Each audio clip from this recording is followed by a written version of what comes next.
এখন থেকে বাংলাদেশ সরকারের রুলস এন্ড রেগুলেশন অনুযায়ী টিন সার্টিফিকেট প্রত্যেক ব্যক্তির থাকতে হবে। বিশেষ করে যারা বিজনেস করবেন, ছোটখাটো হোক অথবা বড় বিজনেস করবেন, তাদের মাস্ট বি টিন সার্টিফিকেট থাকতে হবে। আপনি বিভিন্ন ধরনের ট্রানজাকশন, কোনো অ্যাকাউন্ট করতে গেলে, ব্যাংক অ্যাকাউন্ট করতে গেলে আপনার টিন সার্টিফিকেট মাস্ট বি লাগবে। ইভেন হচ্ছে আপনি যদি প্রপার্টি অর্থাৎ জমি কেনা বেচা করেন, সেক্ষেত্রেও আপনার কিন্তু টিন সার্টিফিকেট লাগবে। সো টিন সার্টিফিকেট যখন আপনি একজন ব্যক্তি, আপনি যখন টিন সার্টিফিকেট খুলেছেন, ওপেন করেছেন, অর্থাৎ ট্যাক্স আইডেন্টিফিকেশন নাম্বার, এটা হচ্ছে করযুক্ত একজন ব্যক্তি, কর দেওয়ার একজন ব্যক্তি, চিহ্নিত একজন ব্যক্তি, এটি কিন্তু আপনার টিন সার্টিফিকেট থাকলে কিন্তু ইয়ারলি আপনার রিটার্ন অ্যাসেসমেন্ট করা বাধ্যতামূলক। এটি কিন্তু করতে হবে, না করলেও কিন্তু আপনার এটা জরিমানা হয় বা অন্যান্য পানিশমেন্ট হওয়া সম্ভাবনা আছে। সো আপনি টিন সার্টিফিকেট খুলবেন, নিজেই খুলতে পারবেন। ইভেন হচ্ছে এটা আপনার যদি করযুক্ত কোনো আয় না থাকে, তাহলে আপনি জিরো রিটার্ন সাবমিট কিভাবে করবেন, আজকের এই ভিডিওতে সম্পূর্ণ আমি তুলে ধরবো। কোন কোন বিষয়গুলোতে আসলে করযুক্ত ইনকাম কার আসলে জিরো রিটার্ন দেওয়ার ক্ষমতা আছে, এবং হচ্ছে কার আপনার ট্যাক্স পেয়ার করতে হবে। সো আজকের এই ভিডিওতে সম্পূর্ণ তুলে ধরবো। সবাই ভিডিওটি না টেনে সুন্দর করে দেখবেন। সবাইকে অসংখ্য ধন্যবাদ। সো প্রথমে আমি স্ল্যাবগুলো দেখিয়ে দিচ্ছি, কত থেকে কত টাকা ইনকাম করলে আপনার ট্যাক্স যুক্ত ইনকাম হবে, কত টাকাতে আপনি জিরো রিটার্ন দিতে পারবেন। বার্ষিক আয় আপনার যদি 3,50,000 টাকা, অর্থাৎ আপনি পুরুষ, বার্ষিক আয় আপনার 3,50,000 টাকার যদি কম হয়, তাহলে আপনার এই ক্ষেত্রে জিরো ট্যাক্স হবে, 0% ট্যাক্স হবে। বার্ষিক আয় যদি 3,50,000 টাকার বেশি হয়, তাহলে আপনার জন্য ট্যাক্স প্রযোজ্য। বিশেষ ক্ষেত্রে করমুক্ত সীমা, নারী ও 65 অর্থাৎ বয়সী ব্যক্তি 4 লাখ টাকা পর্যন্ত, 4 লাখ টাকার কমে থাকতে পারবে 0% ট্যাক্সে। প্রতিবন্ধী ব্যক্তি 4,75,000 টাকাও ইনকাম করতে পারবে 0% ট্যাক্সে। গেজেটভুক্ত মুক্তিযোদ্ধা 5 লাখ টাকা বার্ষিক ইনকাম করতে পারবে 0% ট্যাক্সে। অর্থাৎ একজন সুস্থ সবল ব্যক্তি পুরুষের জন্য 3,50,000 টাকা বার্ষিক বেশি ইনকাম করলেই আপনার হচ্ছে ট্যাক্স যুক্ত ইনকাম। এটি আপনাকে ট্যাক্স রিটার্ন দেখাতে হবে। অল রাইট, প্রথমেই আপনার কম্পিউটার থেকে যে কোনো একটি ব্রাউজার ওপেন করবেন। এবার গুগলে এসে সার্চ করবেন ই রিটার্ন। তাহলে ই রিটার্নের যে অফিসিয়াল সাইট etaxnbr.gov.bd, এই সাইটটি পাবেন। সিম্পলি এই সাইটে প্রবেশ করবেন। প্রবেশ করার পর দেখতে পাচ্ছেন জাতীয় রাজস্ব বোর্ড বাংলাদেশ, এখানে ট্যাক্স জমা দেওয়া যাবে। ই রিটার্ন এখানে ক্লিক করবেন। প্রথমে দেখতে পাচ্ছেন আই এম অলরেডি রেজিস্টার্ড, আপনি যদি আগে অ্যাকাউন্ট খুলে থাকেন এখানে ক্লিক করবেন, আর অ্যাকাউন্ট না খুললে আই এম নট রেজিস্টার্ড এখানে ক্লিক করবেন। সো প্রথমে দেখেন এখানে একটি পপআপ চলে আসছে, আপনার এনআইডি কার্ড দিয়ে রেজিস্ট্রেশন করা এমন একটি সিম কার্ড দিয়ে এখানে অ্যাকাউন্ট খুলতে হবে। সো এখান থেকে আমি ওকে করে দিচ্ছি। এবার ডান পাশে দেখেন প্রথমেই আমাদের যে টিন নাম্বারটি আছে সেই টিন নাম্বারটি দিব। এবার এখানে আমার এনআইডি কার্ড দিয়ে যে ভেরিফাই করা নাম্বার আছে সেই নাম্বার দিব। তারপর এই যে ক্যাপচারটি আছে এই ক্যাপচারটি পূরণ করব এবং নিচের দিকে ভেরিফাই যে অপশনটি আছে এখানে ক্লিক করব। ক্লিক করার পর দেখেন ফোনের মধ্যে একটি কোড চলে গেছে, সেই কোডটি দিব। এবার এখানে পাসওয়ার্ড সেট করতে হবে। সো পাসওয়ার্ড সেট করার সময় অবশ্যই ক্যাপিটাল লেটার, স্মল লেটার, সংখ্যা বা বিশেষ কোনো স্যাম্পল ইউজ করব, যেন এই ডান পাশের যে অপশনগুলো আছে এগুলা একদম সবুজ হয়ে যায়। এবার নিচের দিক থেকে রিটাইপ পাসওয়ার্ড দিয়ে দিচ্ছি। এবার এখান থেকে সাবমিটে ক্লিক করব এবং ক্লিক করার সাথে সাথে দেখতে পাচ্ছেন এখানে সাকসেসফুল চলে আসছে, মানে অ্যাকাউন্ট খোলা হয়ে গেছে। এবার এখান থেকে সাইন ইন যে অপশনটি আছে এখানে ক্লিক করব। এবার এখানে আমরা যে অ্যাকাউন্ট খুললাম সেখানে লগ ইন করবো। তো এখানে টিন নাম্বারটি দিচ্ছি, এরপর যে পাসওয়ার্ড দিয়ে অ্যাকাউন্ট খুলেছি সেই পাসওয়ার্ডটি দিব। এরপর এই যে ডান পাশের যে ক্যাপচারটি আছে এই ক্যাপচারটি পূরণ করে এখান থেকে সাইন ইনে ক্লিক করব এবং ক্লিক করার সাথে সাথে দেখতে পাচ্ছেন এখানে লগ ইন হয়ে গেছে এবং ডান পাশে সবার উপরে প্রোফাইল দেখা যাবে, নাম দেখা যাবে।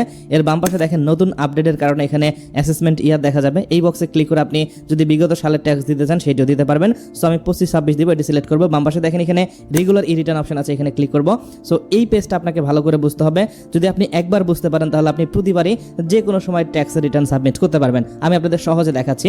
প্রথমে দেখেন অ্যাসেসমেন্ট ইনফরমেশন, রিটার্ন স্কিমস, এখানে সেলফ থাকবে।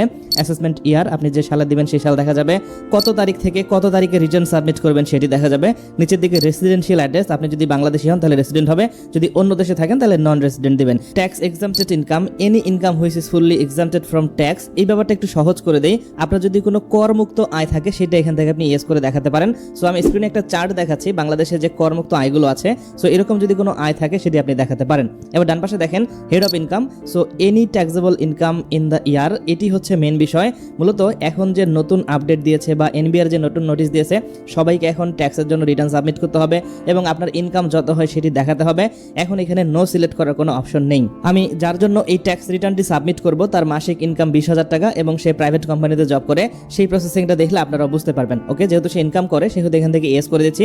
এরপর দেখেন প্রথম যে অপশনটি আছে ইনকাম ফর এমপ্লয়মেন্ট, এটি টিক চিহ্ন দিব।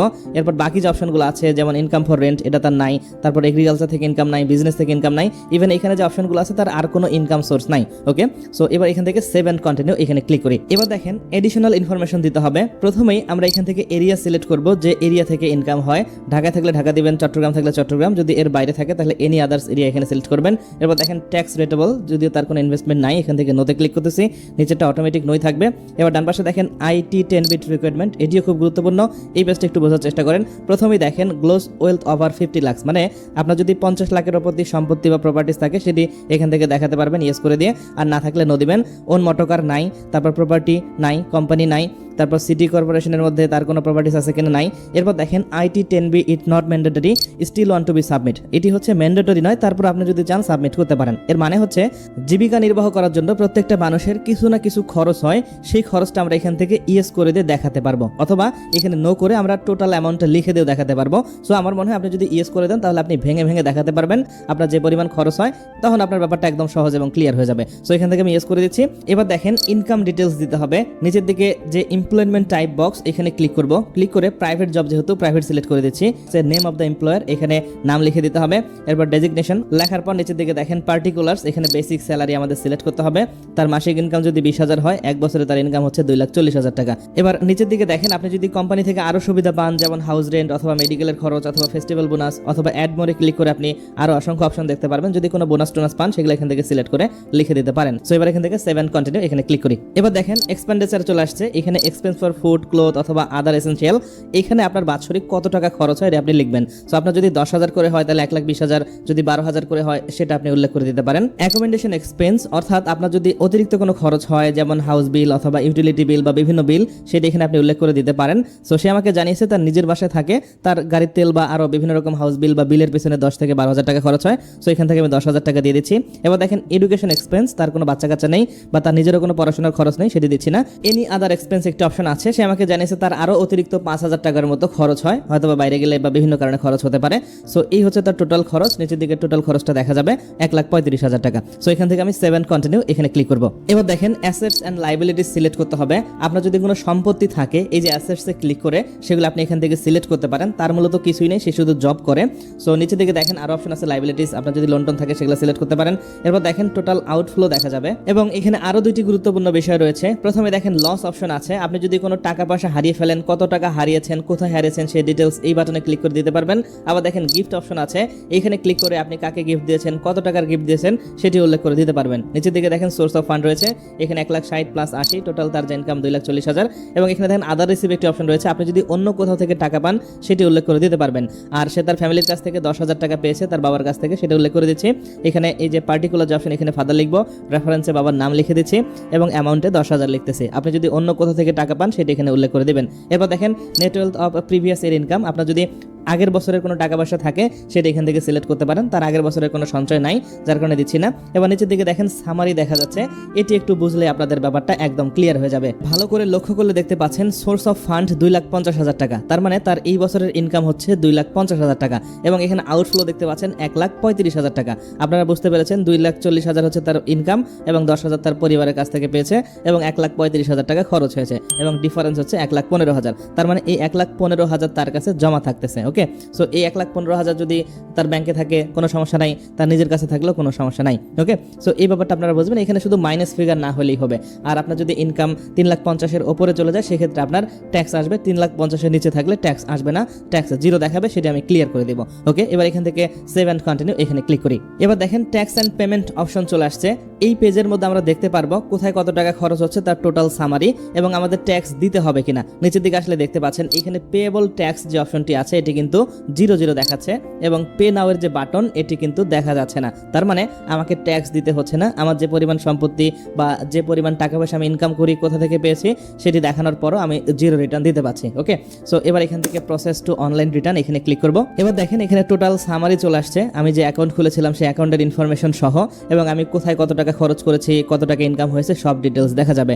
একদম নিচের দিকে আসলে দেখতে পাচ্ছেন এখানে সোর্স অফ ফান্ড থাকবে এবং স্যালারি থেকে কত ইনকাম হয়েছে, বাবার কাছ থেকে কত পেয়েছি সব সবগুলা টোটাল দেখা যাবে। ওকে, সব ঠিকঠাক থাকলে এখান থেকে সাবমিট রিটার্ন যে অপশনটি আছে এখানে ক্লিক করবেন, ইএসএ ক্লিক করবেন। ক্লিক করার সাথে সাথে দেখতে পাচ্ছেন আপনার রিটার্নটি সাবমিট হয়ে গেছে এবং এখানে সাকসেসফুল হয়ে গেছে। এবং এখানে রেফারেন্স নাম্বার দেখতে পারবেন। আপনার যদি অ্যাকনোলেজমেন্ট স্লিপের দরকার হয় বা রসিদের দরকার হয়, নিচের দিক থেকে অ্যাকনোলেজমেন্ট রিসিভ যে অপশনটি আছে এখানে ক্লিক করবেন, তাহলে আপনার ট্যাক্সের যে টোটাল ডিটেল সেটি চলে আসবে। ট্যাক্সের সার্টিফিকেটটি দেখতে পারবেন যে রিটার্ন দিয়েছেন, এবং এখানে আপনার টোটাল ইনকাম কত হয়েছে 1,60,000 টাকা।